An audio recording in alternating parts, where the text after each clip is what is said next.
Hi, I'm Chef John C. from La Gourmet. The first very first thing you need to do is actually get some shallots, put it all in. So we'll throw in some galanga and a bit of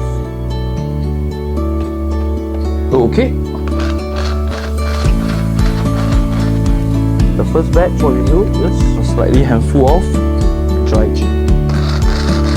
Housewarming gift, for people who are actually new family. Dried chili. And then what's gonna happen is we're gonna actually lightly fry this to golden brown. Curry leaf, a bit of curry leaf, lightly wash it. Bits, okay. I prefer more.